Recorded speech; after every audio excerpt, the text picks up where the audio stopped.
Maybe you need to purchase different organizing solutions to help you make your closet look that much neater. The only problem here is that with all those clothes and all those things, you're going to need more organizing solutions usually, right? And that can get really expensive down the road. Parenthood is challenging enough as it is, and getting organized sounds easier said than done.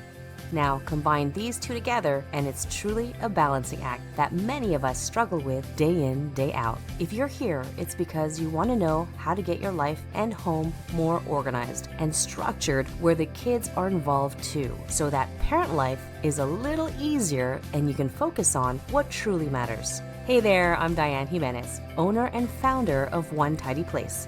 I created this podcast because I know parents have their hands full. I know this because I have 3 kids of my own. Each week, we'll talk about all things organizing, teaching kids life skills, and contributing to the home, being on the same page with your partner, and raising your kids together while you tidy up, go out for a walk, or just need some real talk. I'm here for you.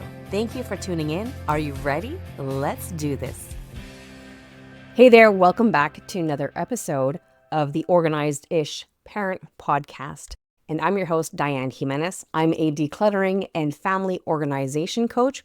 I basically help busy moms get organized and create time-saving solutions for their specific needs and involve their kids too, so that all that stress is not on them all the time.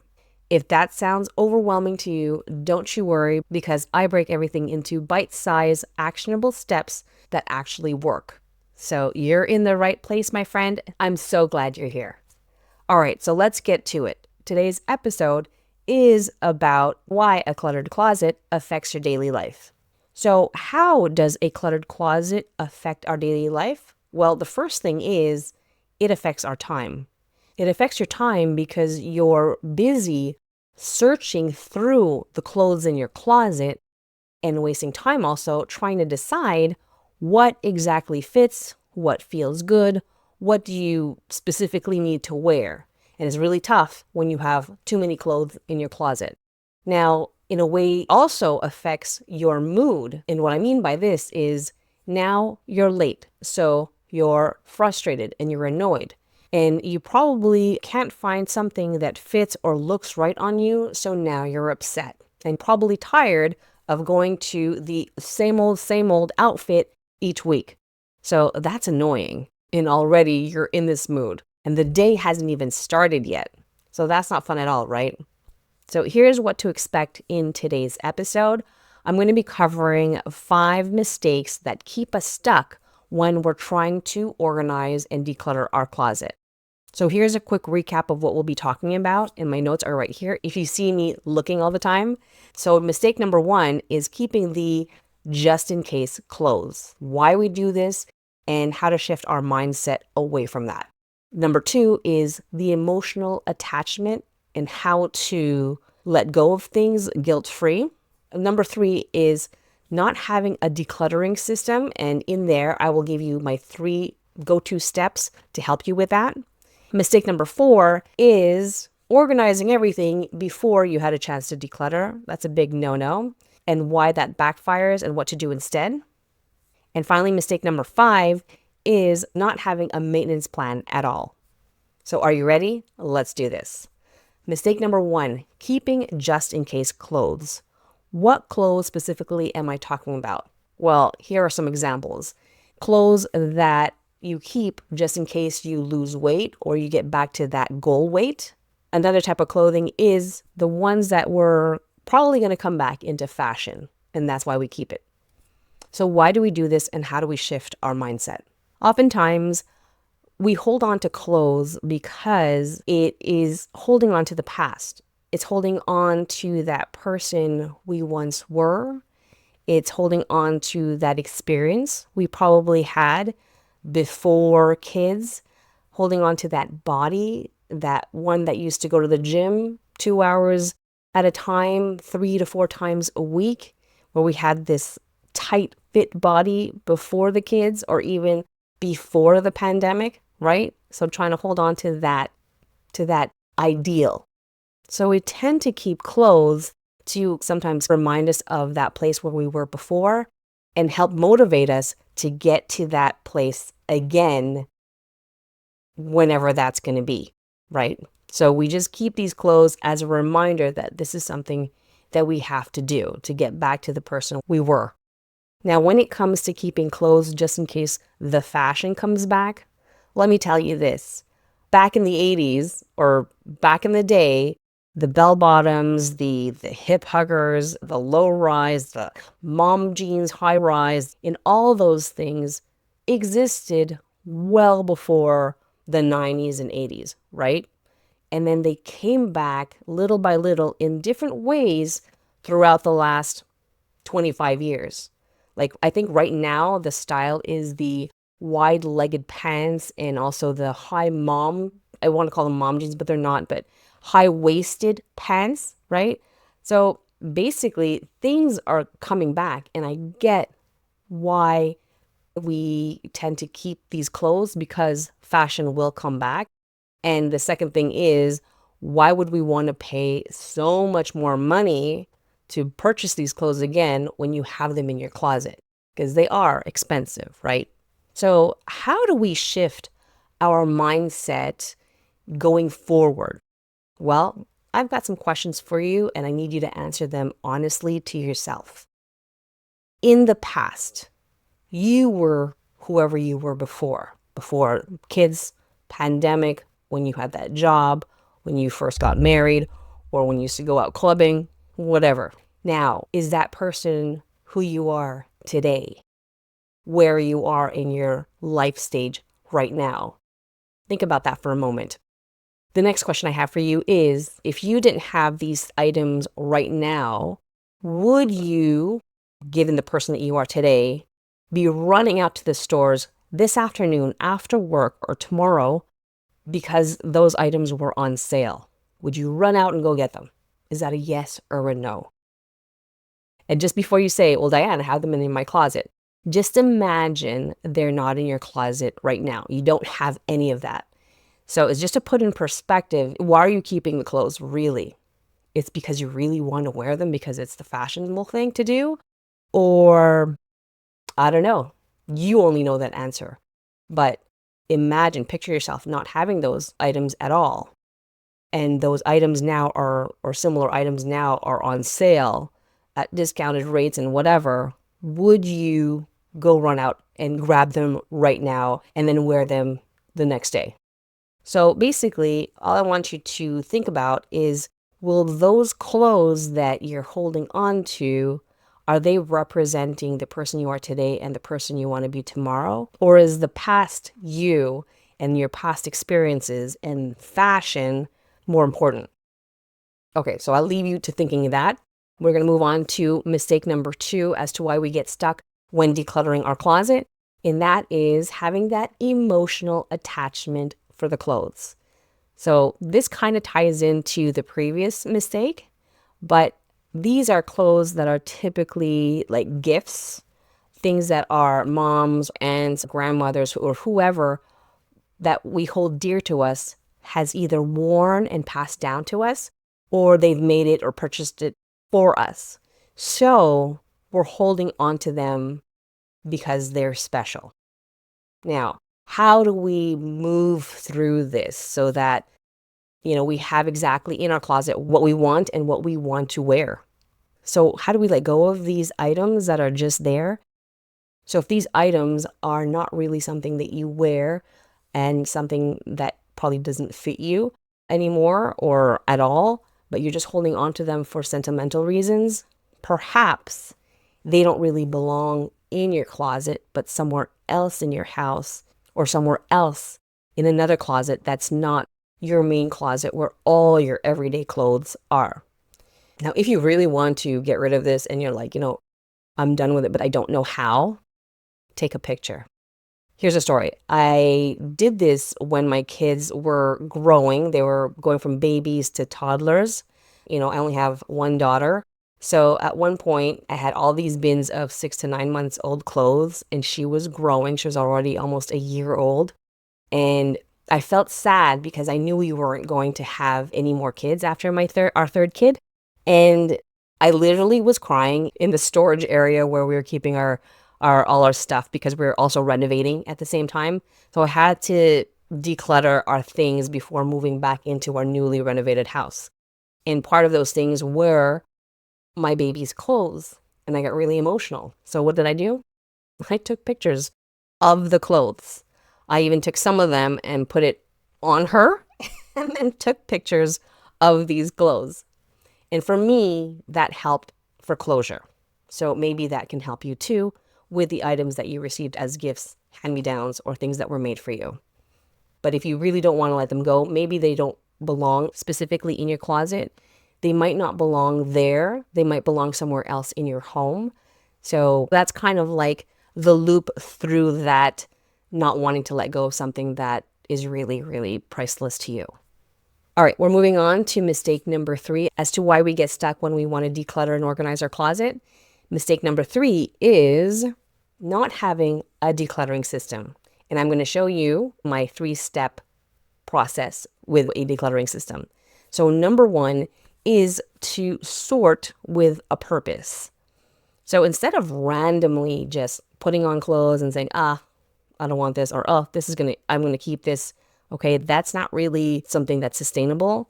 Instead, actually create a sorting pile. So you'll have a keep pile or a keep whatever's in your closet, a donate bag or bin, and a trash or recycling bag.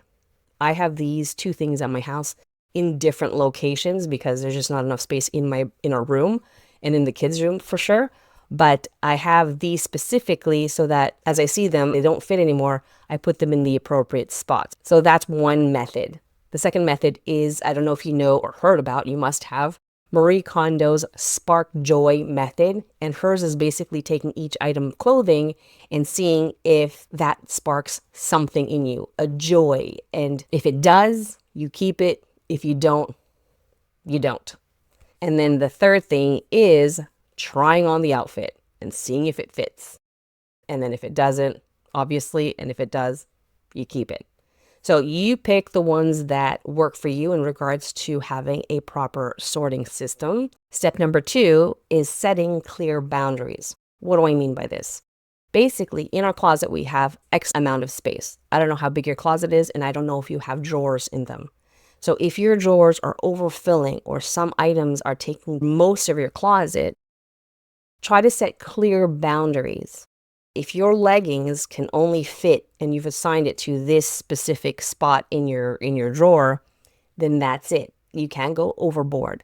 If this section is just for dresses or for tops, then this is the section that you are only going to respect. And that's it. So that's what I mean by setting clear boundaries. Then step number 3 is having a clear maintenance habit. What do I mean by this?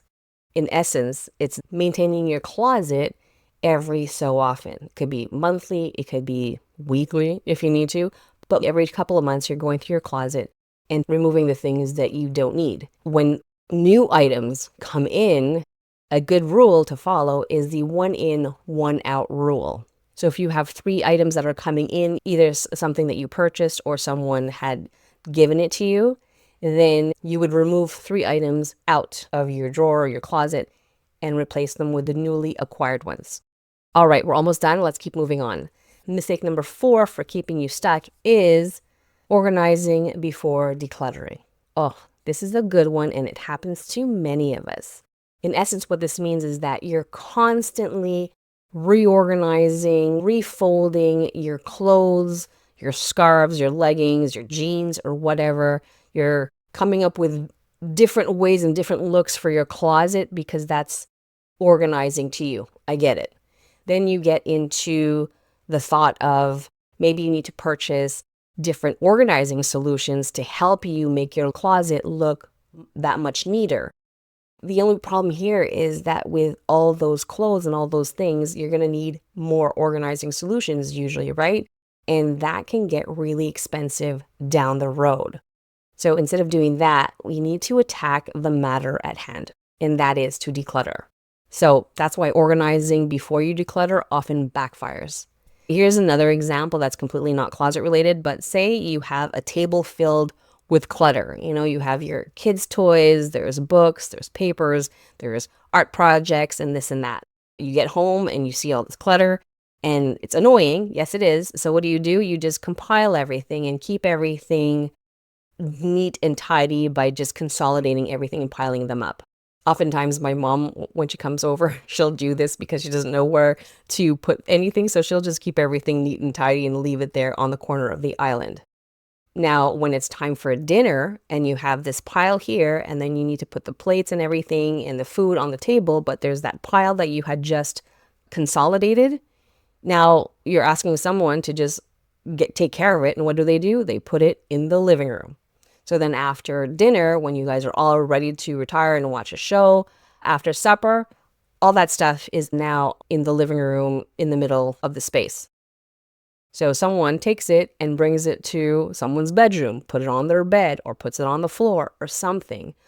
And the pile is just moving from one section to another section to the other section. So basically, it's just shuffling the mess from one area to the other without really taking care of the problem at hand. And taking that pile, attacking it by putting the things back to their homes and getting rid of things that don't need to be there. All right, we're finally at mistake number 5 of what's keeping us stuck from organizing our closet, and that is no maintenance plan. Have you ever heard of the saying, when you don't have a plan, it's basically a plan to fail? Well, this is what it is. If you don't have a plan to declutter or you don't have a system to follow, then you're always going to have a disorganized closet, and you're always going to be spending a lot of time trying to look for your stuff and then waste time because you can't find the stuff that you need to wear. And then now you're late to your appointment or for work or whatever it is. So when you don't have a plan, basically there's a lot to go through, especially if you've never decluttered before or if you haven't decluttered in years. For instance, the clothes are always coming in. Either you're purchasing clothes or your best friend just decluttered her closet and now she's handing you bags of clothes to sort through and do whatever with it. And if we don't remove anything, what are you left with? Picture this, it's like food. If we constantly consume food and we're not burning calories or enough calories to balance things out, what happens to that excess food? Right, exactly. So how do we keep your closet clutter-free long-term? Well, in case you didn't know, my all-time favorite rule is to follow the 1 in, 1 out rule. But it's really difficult to get to that point if you've never decluttered at all, or it's been years and years and years since you've decluttered. So it can get overwhelming, and that rule might not be the best thing to do first. What you need to do instead is to follow a decluttering system. So good thing the doors are now open to my Closet Decluttering Challenge. It's free, it lasts 5 days, and it's ready for you. It will start March 31st. All you got to do is sign up to the link, DianneJimenez.com/closet. The link will be in the show notes. So I hope to see you there. Don't forget, it's DianneJimenez.com/closet, CLOSET. So before we leave, I'm going to do a quick recap of the 5 mistakes that keep us stuck whenever we want to declutter and organize our closet. And that is mistake number 1, keeping just in case clothes. Basically, those clothes are representing who we were in the past and all the things that we did and the weight that we want to get to again. So these are just reminders of the past, what we looked like and how we wanted to feel, in hopes that it'll motivate us to be that again. But my guide for you is to look at yourself today and ask yourself, are you still that same person you were 5, 10, 15, 20 years ago? Then ask yourself, who do you want to be from this point forward? Are those clothes going to help you? Number 2 is holding on to clothes for emotional attachments, kind of like the first one, but this one has more of a heartstring attached to it because it was either a gift or someone special handed it down to us, like our mothers or grandparents, or it was made specially for us. My loophole for this is that if it doesn't belong in your closet because you have so many clothes there, perhaps remove it and put it somewhere else in your home, or take a picture. Number 3, not having a sorting system. So set up one for yourself, one for donating, and one for recycling. Everything else you'll keep. You can also follow the Marie Kondo Spark Joy one, or the other option is to try everything on and see what fits and what doesn't fit.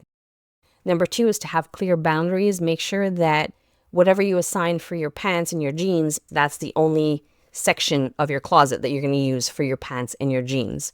And the same thing for your leggings and the same thing for your tops. And number 3 is to have a maintenance habit, basically maintaining your closet on a regular basis so you're not overstuffing it, because when things come in and you're not taking it out, you're going to be back to the same problem that you are currently, okay? Mistake number 4 is organizing before you declutter. So that essentially is spending a lot of time redoing your closet over and over and over, trying to get it to look neat and organized, and then buying baskets and bins and whatnot to make it even more organized. But the real problem here is that there's just too many clothes, and you need to attack the problem at hand, and that is to declutter your clothes. And finally, mistake number 5 is not having a plan at all. So if you've never decluttered before, or you haven't, and you're not sure how to go about it, and you don't have a plan, guess what? You've already failed. So if you're in any of these spots, sign up to my free Closet Decluttering Challenge. It starts March 31st for 5 days. So sign up now, DianneJimenez.com/closet. I hope to see you there. All right, my friend, that's it for today. Thank you so much for tuning in. I hope to see you again next time, and also in my Closet Decluttering Challenge. See you soon. Bye-bye.